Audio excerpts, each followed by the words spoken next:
열왕기상 4장 29절에서 34절 말씀입니다.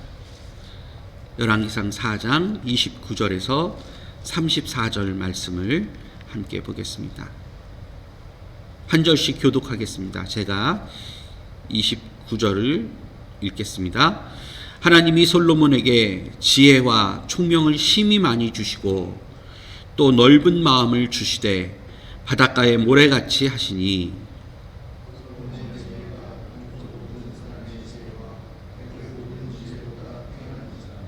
그는 모든 사람보다 지혜로워서 예스라 사람 에단과 마올의 아들 헤만과 갈골과 다르다보다 나음으로 그의 이름이 사방 모든 나라에 들렸더라.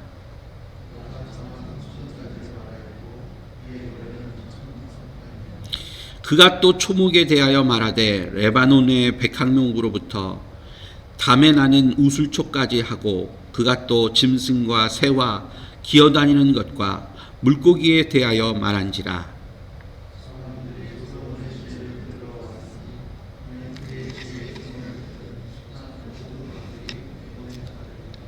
아멘. 열왕기상 지금 4장을 보고 있습니다. 열왕기에 많은 이스라엘 백성들의 왕들이 열거가 되고 또 그 왕들의 그런 행적들을 우리가 이제 계속 보게 되는데요. 열왕기 이 서에서만 우리가 범위를 놓고 보았을 때 하나님의 마음에 합한 사람, 하나님의 그 뜻을 따라서 산 왕은 우리가 손을 꼽을 수가 있습니다. 우리가 볼 때 솔로몬 왕, 그리고 히스기야, 요시야 이 정도 왕만 하나님의 뜻을 구할 수 있죠.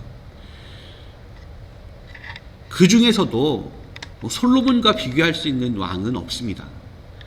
오늘 열왕기상 4장의 내용은 솔로몬의 영화에 대한 이야기가 나오죠.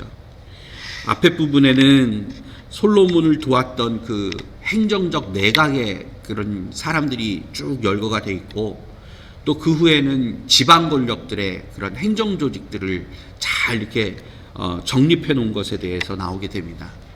그리고 그 다음에 이제 솔로몬이 얼마나 지혜로웠는지 그것을 이제 우리가 볼 수가 있는데 오늘 본문을 보시면 아시다시피 29절입니다. 하나님이 솔로몬에게 지혜와 총명을 심히 많이 주시고 또 넓은 마음을 주시되 바닷가에 모래같이 하셨다. 이게 지금 솔로몬 시대에 거의 시그니처처럼 딱 나올 수 있는 그런 내용입니다. 이 지혜를 통해서 그가 얻었던 부와 명예와 또 그 외의 수많은 부수적인 것들은 이루 말할 수가 없습니다. 그래서 어떻게 보면 모든 지금 사람들에게 가장 부러움을 사는 것이고 우리가 만약에 왕의 통치를 받는다 하면 누구의 통치를 받을 것이냐라고 생각할 때 솔로몬과는 비교할 수 있는 사람이 없습니다. 그런데 왠지 모르게 그 솔로몬의 영광이 약간 부족한 느낌이 들 때가 있습니다. 그게 무엇인가? 바로 이 솔로몬의 이 아름답고 정점을 찍었던 그 하나님의 축복이 이스라엘 백성들에게 계속되지 않는다는 것입니다. 그 하나님이 베풀어 주신 축복이 계속 연결이 되지 않고 그의 자녀들, 그의 후손들에게 그와 같은 영광이 단절이 되고 끊어지는 모습을 우리가 이제 나중에 보게 됩니다. 저는 이 솔로몬의 영광을 이 다윗의 영광과 비교해서 우리가 항상 성도들이 생각해야 받지 않을까 하는 생각을 해봅니다. 우리가 이전에 사무엘서를 보았습니다.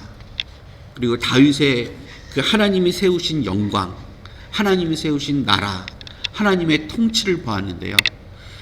우리가 보았을 때 다윗의 영광, 다윗의 치세는 매우 불안정했고 어떻게 보면 고난과 핍박 속에 있었습니다.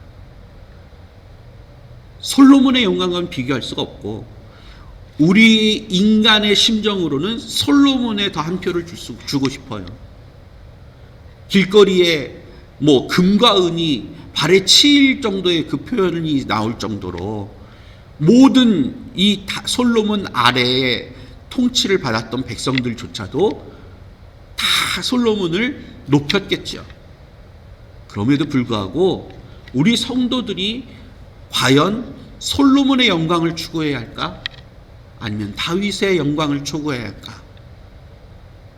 모든 것이 다 편안하고 안정된 가운데서 나의 때에만 잘 살고 내 후세의 때에는 하나님의 그 인도하심에 탈선하는 그러한 가문을 세울 것인가? 아니면 하나님의 말씀에 온전히 서서 그 수많은 고난과 역경과 핍박 속에서도 말씀 하나만 붙들고 끝까지 하나님 안에서 무릎 꿇고 살았던 다윗의 영광을 찾을 것인가? 그런 고민을 이 아침에 우리가 해봐야 한다는 것입니다. 한국교회가 지금 참 많은 부유함을 누리고 있습니다. 한국의 한국교회뿐만이 아니라 한국 사람이라면 다 예수 그리스도를 믿어서 축복받은 그런 아주 큰 하나님의 복을 많이 받았습니다. 그런데 그 복이 내 대해서만 멈추고 내 후세에 이어지지 않는다면 솔로몬의 영광과 다를 게 무엇이 있겠습니까? 제가 최근에 한국교회 초기 그 한국 역사에 대해서 제가 많은 책을 보고 있습니다. 1884년도에 언더우드와 아펜젤러가 부활절 아침을 맞이해서 한국 땅에 복음을 가지고 왔습니다.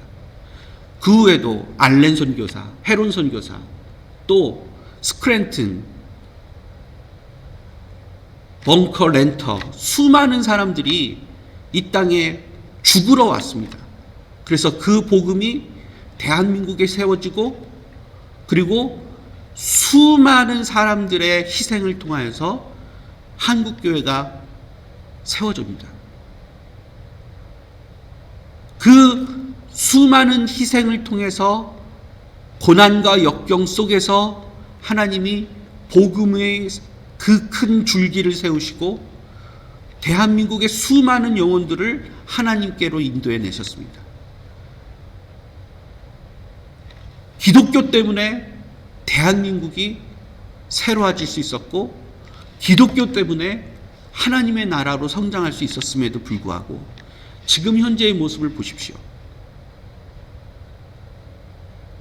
지금 한국교회가 과연 하나님 보시기에 또 세상 사람들의 마음에 감동을 줄 만한 그러한 모습으로 성장하고 있는가? 또 그 모습을 지켜내고 있는가? 저는 이 열왕기상 4장의 내용을 보면서 솔로몬의 그 축복은 계속되어야 되지 끊겨지면 안 되겠다. 지금 한국교회가 솔로몬의 축복의 자리에 있다면 그 후에 그 영광을 지켜내기 위한 끝없는 자기 성찰과 하나님께 대한 무릎 꿇음이 필요하다라는 생각을 하게 된다는 것입니다. 이 이민교회도 마찬가지입니다. 초창기 60년대 70년대 이 땅에서 복음 하나를 붙들고 교회 아래에서 하나님 앞에 간절히 간구해서 이 타국 땅에서 신앙 지키기 위해서 얼마나 많은 노력을 하셨습니까? 그런데 지금의 모습은 어떠한가? 지금의 모습을 비교했을 때 과연 우리가 솔로몬의 길을 쫓아야 될까? 다윗의 길을 쫓아야 할까? 한번 우리가 생각해야 한다는 것입니다. 요즘 목회자들, 젊은 목회자들의 고민은 이것입니다. 과연 다음 세대에 3, 40년 후에 대한민국의 이민교회에 과연 하나님의 교회가 얼마나 남아있을까? 믿는 자들의 신앙이 얼마나 순수하게 하나님 앞에서 세워져 있을까? 참 고민입니다. 그리고 지금 우리는 정신 차려야 됩니다. 더 기도하고 다음 세대를 위한 끝없는 수고와 노력을 해야 하는 것이 한국교회와 이민교회의 당면 과제입니다. 열왕기상 3장 1절을 한번 보시겠습니다. 1절과 3절입니다. 솔로몬이 애굽의 왕 바로와 더불어 혼인관계를 맺어 그의 딸을 맞이하고 다윗성에 데려다가 두고 자기의 왕궁과 여호와의 성전과 예루살렘 주위의 성의 공사를 끝나기를 기다리니라. 그때까지 여호와의 이름을 위하여 성전을 아직 건축하지 아니하였으므로 백성들이 산당에서 제사하고. 무슨 말일까요? 솔로몬의 신앙이 다윗의 신앙처럼 순수하지 못했다는 것입니다. 물론 2절 말씀처럼 여호와의 성전이 아직 건축되지 않은 상태였기 때문에 지금 우상들이 있는 산당에서 1,000번째의 제사를 드린 것, 그 의미는 높이 살만합니다. 그러나 이 열왕기상 1절부터 3절의 이 발목이 이 수갑이 솔로몬의 다음 세대의 영광을 끊어버리게 만든 것입니다. 창세기 6장을 한번 또 보겠습니다.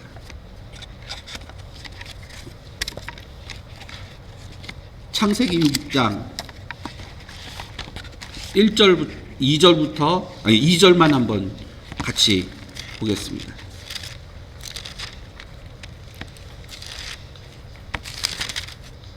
시작.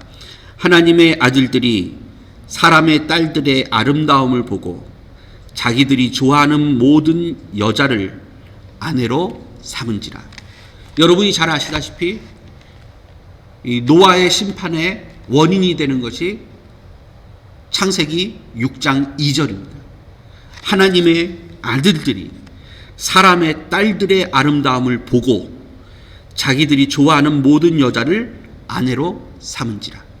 무엇입니까? 하나님의 백성들이 세상의 것과 연합하게 되고 섞이게 돼서 그 후로 하나님의 그 영향력이 세상에 먹히게 되는 그 순간부터 죄악이 교회에 들어오고, 그리고 교회가 그 죄악에 대해서 경계심을 갖지 않고 거기에 수긍하게 될 때, 그때 비록 좋아 보이나 아름다워 보이나 하나님의 그 순수성을 지켜내지 못한다는 것이, 그것이 교회의 크나큰 교훈입니다. 솔로몬도 마찬가지예요.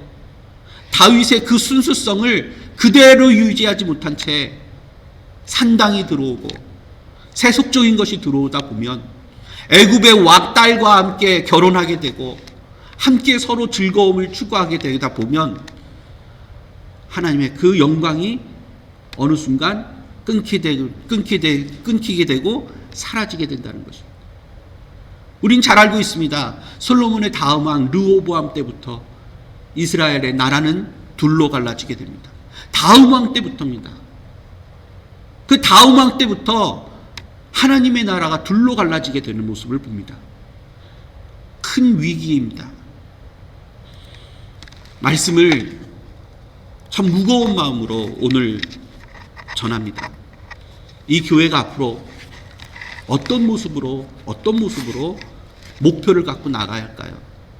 복음의 순수성, 복음의 순결성, 선명성을 가지고 나가야 됩니다. 또 동시에 그것을 우리 세대만 가지고 지켜나가는 것이 중요한 것이 아닙니다. 미래와 다음 세대를 바라보면서 믿음의 세대를 세워가는 모습이 교회에는 반드시 있어야 됩니다. 우리 자녀들을 위해서 눈물을 흘리면서 기도해야 될 것이고, 그 자녀들의 신앙교육을 위해서 그 자녀들이 세속화되거나 세상적으로 가는 길에 대해서 우리 교회가 경계심을 갖고 더 기도하고 더 하나님께 무릎 꿇으면서 나아가야지 솔로몬의 영광은 계속 지속될 수 있습니다. 그렇지 않는 한 하나님의 나라가 어느 순간 위기 가운데 빠지게 되고 어려움에 빠지게 될 것입니다. 목회자들도 마찬가지입니다.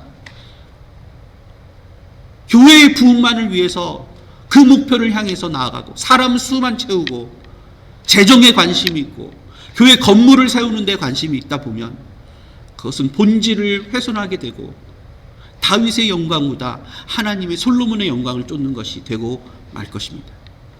우리 오늘 교회를 위해서 기도하는 시간을 가졌으면 좋겠습니다. 내일 우리가 또 교회에 큰 행사가 있으면서 우리 좀 더 하나님 앞에서 바로 서는 모습을 보이기 위해서 새로운 일꾼도 세우고 또 우리 목회자들이 새로운 마음을 가지려고 노력합니다. 교회를 위해서 기도합시다.